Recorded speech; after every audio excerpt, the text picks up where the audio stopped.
Hi, welcome to today's live video. My name is May Doldelau, and we're talking about how to make large legal, I'm back to Blue, welcome, large purchases and still become financially free. My name is May Doldelau. My blog is yesfinanciallyfree.com. And I'm streaming live on multiple channels at the same time to be time efficient. Okay. Hi, Kilo. Hi, Vadim. Hi, guys. Welcome to the live. Let me know your names, where you're from. So back in 2011, I live in Waikiki, by the way, and we own 2 condos here. But back in 2011, I owned 0 property. Okay. I owned no property, had no idea how, because I was over $40,000 in credit card debt. Okay. And I worked at a bank. I was an assistant. I made 30 something thousand, 36 maybe thousand a year.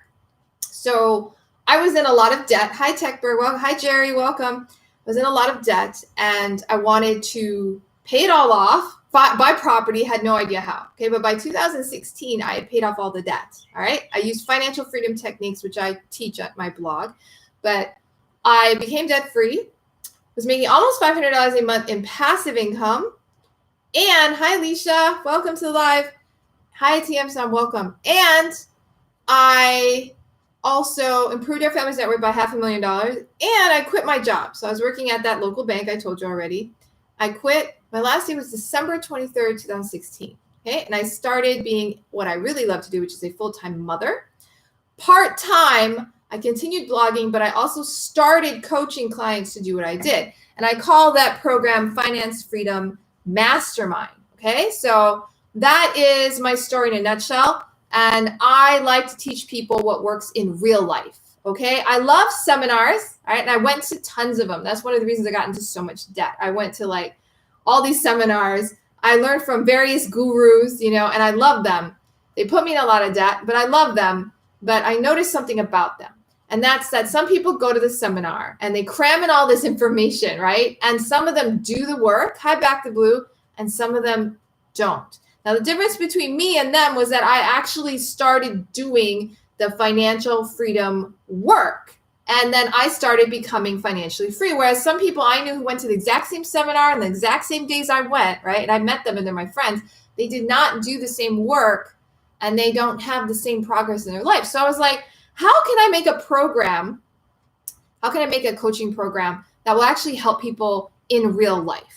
When after the seminar and the buzz is all gone, that they're like, oh, now I have to face real life and do what I learned in real life. And how do you get past the point of, I know what to do, but I just don't want to do it. I don't feel like doing it. So I created this program called Finance Freedom Mastermind. And in that program, I help clients by having weekly meetings every week for a year. That's right. Every week for a year. 40 minutes Zoom meetings with real life strategies and information that you can use that week.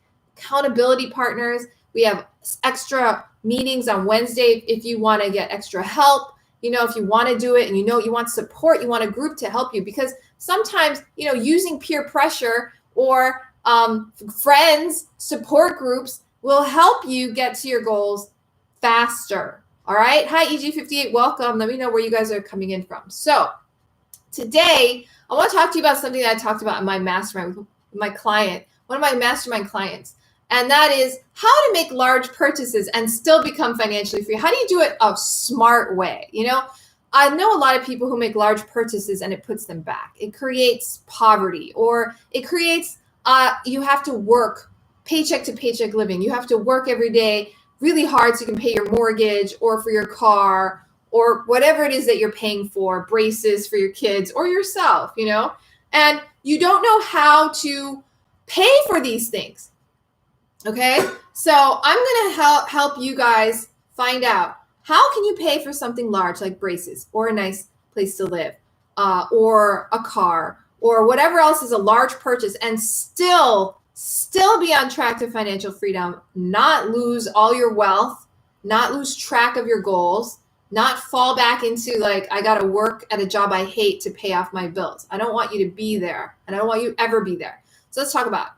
The first thing we talked about with my client was really simple process of figuring out. A lot of people will make large purchases and they don't read the details. All right. So a lot of places, when you have large purchases, they give you the option to pay monthly instead of one-time purchase, okay? That may be good or that might not be good. So when I was speaking to my client today, it was actually good. The monthly plan was good. Why? Because there was no interest on it, right? And maybe we weren't sure for sure because she has to read the documentation, but maybe she'll be able to pay it early if she wants, because she wanted to maybe pay it one time really quickly. Hi, Kabi, welcome. She doesn't want extra monthly payments, which just totally makes sense. But if you use she was thinking of using a credit card. Now, credit cards, if you don't pay them off in 1 month, you have to pay interest, right? And a lot of people get sucked into that. They're like, oh, I want it. I can pay it off. I use a credit card. You got to be careful with credit cards, all right? I would not spend with credit cards at all if I were you. That's one of the advice from Dave Ramsey. And I really, actually, I did his experiment, spend with a credit card, spend with only cash. And when you spend with only cash, spend way less money.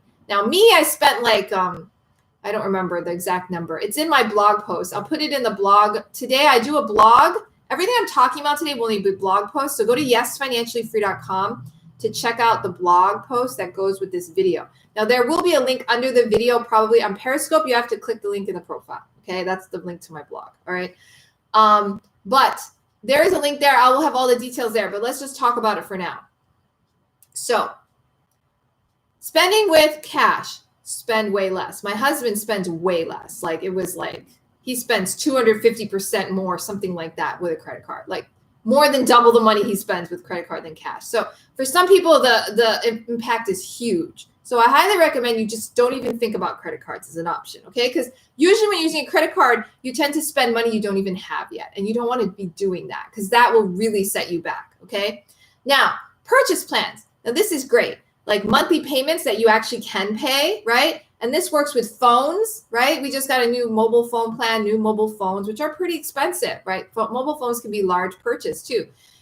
The payment plan that was offered to us had 0 interest. And there is no prepayment penalty. So always find out, is there a prepayment penalty? Will you get penalized if you pay early? Because you might want to just pay it off early, right? Make sure you can pay it off early and there's no penalty. Usually with these things, and this was the case with her, she was thinking of braces for her daughter, right? Usually with the phone plan, they said if you pay early, there is no penalty. So we can start with these monthly payments. They add like $5, $10 to our phone bill, but we can pay it off anytime and not have those payments on, okay? So that was a good thing to know. So always know the terms of the contract you're getting into, all right? Make sure there is 0 interest, or if there is interest, you're willing to pay it and it's worth the payment, like 1% or 2% or something, okay? All right. Next, 0 interest is a no-brainer, okay? That's okay, 0 interest. Now, you want to make sure you really want this purchase, all right? Don't make purchases you don't need, but if you really need it, your kid needs braces, 0% interest is great, okay? Make sure there is no prepayment penalty so that if you decide to pay it off early, you can, all right? Because in her case, the braces were only going to be 8-month process, but she would be paying for 2 years. But she could pay it off early if she wants. So that's how you do that. Make sure you read the terms. Is there a prepayment penalty if you pay it off early? And what is the interest rate? And are there any fees? Is there an application fee? Is there another fee? Because those fees add up. Pretend they're like interest. It's cost of the purchase. All fees, all interest, everything. So make sure you understand all the fees, all the interest, and you understand what you're getting into before you pay. Now, you might feel, if you feel like uncomfortable asking for the payment terms or reading them, then you really need to look because it's important. And anytime you do a large purchase, you should read the fine print. Always read the fine print, okay? Make sure you know exactly how much your costs are going to be. Same with a condo, all right?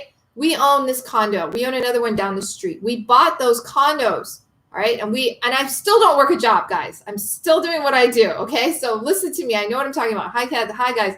Every time I make a purchase, I make sure it does not increase our expenses, okay? That is important. So let's say you're renting a place to live and you want to buy a house, yeah? That's a great goal. And a lot of people have that goal. If you want to buy a house and you're renting, make sure the house you buy with the mortgage and the maintenance fees and whatever else is involved, the taxes, the insurance, make sure the total cost of that is equal to or less than your rent, okay? Equal to or less than your rent. Now, if it's more expensive, you need to make sure that you're willing to pay that extra cost. Maybe it's more expensive because it's nicer, okay? So that's something to consider. Maybe it's more expensive by the principal payment you're putting in. If you're willing to accept that, okay, all right, and don't think of your home as an investment. It's not necessarily an investment, okay? Property values can drop. This condo that I'm in right now, this 2-bedroom in Waikiki, which is a great condo, by the way, I love it. It just dropped in value, guys, because of the economy right now, right? We bought it at $405,000. Just a year ago, it was valued at $430,000, right? By an appraiser, yeah? And now, according to Redfin, it's worth like $390-something thousand. That's a drop in like $40,000 of value, like 30-something, right? It's a big drop in value. There is no guarantee that the property you buy will be of higher value later on, okay? So principal payments may or may not be a factor, okay? What I highly recommend is if you buy, make sure all the costs are equal to what you would pay if you were renting. And then your expenses are not going up and you're still making large purchase. Now, what does that mean? And I've done this, okay? This is how I do it. And I'm sharing my secrets with you because I want you to be financially free. All right, I want you to understand this. This is important, okay? It took me longer to find the properties I bought, all right? Because I didn't just jump at the first one I liked. What happened was every time I saw a property that I was considering, I would take the total cost and figure it out. How much will this cost me monthly? How much is monthly rent I'm willing to pay right now while I'm renting, okay? And I figured it out and I was like, you know what? This one is a comparable market value for renting. If I buy this, that's like renting, okay? And that's when I put in a purchase offer. Or if it's a business, like the other one we bought was a business. We bought a condo that was a business. That condo, when we bought it, it was creating enough income to pay the expenses and we bought it and we never put in money except for like renovating it, which we're gradually paying off, but with business income, okay? So it was a calculated move. That was a business expense, but it was a calculated move that the business would generate enough to pay all overhead ongoing operating expenses, okay? So this is the key, guys, all right? Understand terms, read the entire contract, understand fees. If there's any fees you have to pay up front, any interest rate, make sure you understand everything, okay? Compare that. Make sure if there's a payment option that the dentist office, doctor's office, or the phone company has in place that has very favorable terms, take advantage of them, you know, especially if you really do need a new phone, you know, do that, okay? And finally, always, you know, when you make a new purchase, make sure it does not increase your monthly expenses, all right, beyond what you can handle, all right? So let's say you're doing the dentist, you need to pay for it, you know you have to do it, you know, it's something you just got to do. Make sure the expenses are within your range of comfort that you can handle it, all right? I hope this helps you. I use these techniques to determine when and how to make large purchases. Always ask for terms that are favorable to you. Always talk to managers. If you don't get it from the first person, the salesperson you talk to the person higher up. We had a snafu, an issue with a phone contract we recently went into, and there was terms that we didn't agree upon, and I got so upset, you know, but my husband reminded me, go talk to the manager. So I talked to the manager. This happened recently in January, okay? Talked to the manager, and because I talked to the manager, it was resolved. And we got this 700 credit for a phone trade-in that they were going to not deny, you know, so that's a big deal, $700. So we got it by speaking to the manager. As long as you have, you're upfront, you get clarity, and then if there's any problems, speak to the manager, clear it up, make sure the terms are what you agreed to, and you are okay with them. All right, so that's how to make large purchases and still become financially free. Don't rush into buy property just because you love it, just because the bank says you can afford it, doesn't mean it's right for you. I just want to leave that for you. For really large purchases like a condo, a house, you know, really think about it, all right? you can qualify for things that you can't really afford or that will increase your expenses beyond what you are comfortable with. All right. Really stop. Okay. Is this your ego playing you? Oh, it'd be nice to own a nice home. I can show it off. Do you really need it? Do you really want to become financially free? All right. Do the wise thing. Always use market rent as the metric for buying. All right. That is a wise thing to do. It's not only good for your pocket, it's good for the marketability of your home later on if something were to happen. Okay. It's good for that. All right. It keeps your home as a good price. That's how you can tell if it is a good price. All right. Or overpriced. If it's way over what market value is for renting, that place, even though they're strict on their pricing, is overpriced. And sure, other people might be buying it like hotcakes, but that doesn't matter because you're getting good deals and you're not following the crowd because most people are just following the Joneses. All right. And you don't want to be one of those people. You don't want to be following the Joneses. Okay. I hope this helped you. And good luck making large purchases and still becoming financially free. You can do it. You can still have nice things. All right. It just might take a little more time, be a little more patient, look at more property listings, wait for the right one to show up that has the right metrics that actually, and I've done this in my mastermind group. I do this. I evaluate properties. That's what we did. Everything's there. If you want to talk to me or you want more help with your finances, check out yesfinanciallyfree.com. You can put in your first name, email address on the right side, get on my email list and get a free ebook, Working Parents Guide to Financial Freedom, sent directly to your inbox, which is a great benefit. The email list is also great because I email out what I'm live about, what I talk about. Okay. And check out the blog. I'm going to edit it now, but it will be there for you to reference back to. Okay. Have a great day. I appreciate you all. And I'll see you again tomorrow. Aloha. Subscribe to the YouTube channel if you are on Periscope.